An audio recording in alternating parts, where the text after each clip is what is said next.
My name is Benjamin Tristan. I've been in law enforcement for 24 years, served 18 years with special operations teams, worked as municipal PD, sheriff's deputy, as well as with the state.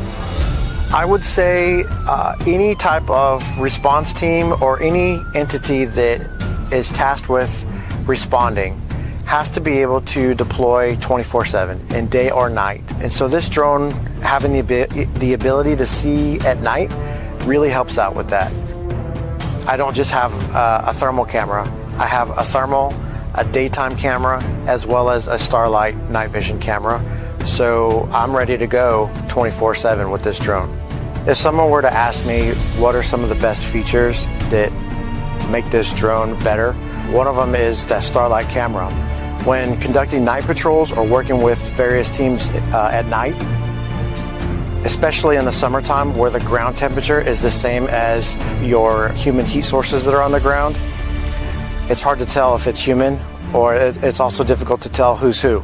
One of the huge benefits is the ability to see IR lasers and IR strobe lights that mark my other teammates or my other team that I'm working with.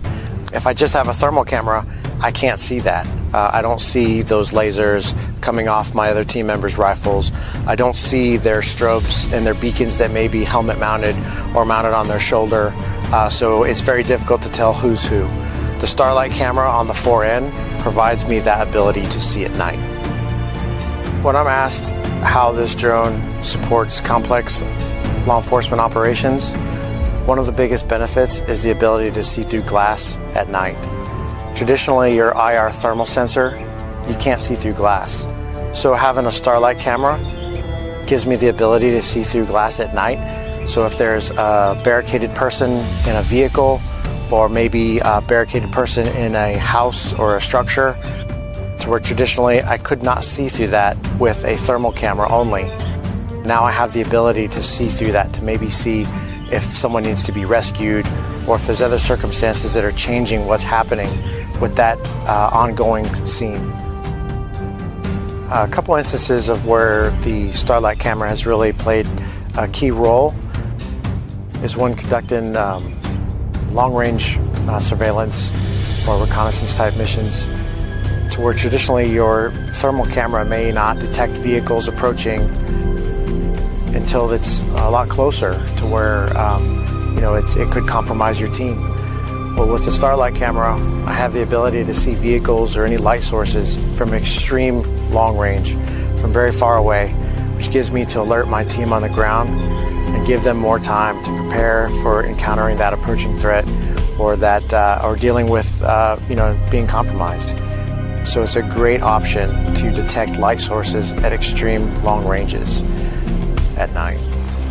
Some of the enhanced features that have benefited this drone have been the recognition software, such as the ability to identify people, vehicles, and other items that populate on my screen. So if I maybe have missed it, then the software is detecting it for me and showing me that there's something that needs to be looked at. So sometimes I may be assigned to work as a drone team with other team members, to where that's our 100% assignment. It's just working the drone aspect of it. When tasked with that, I may elect to use one of the bigger platforms. But sometimes I don't have the luxury of deploying as a drone team. I am a drone operator embedded with other teams, to where my job is to bring the overwatch and be connected and commingled with that other team, which means I have to greatly reduce my equipment signature.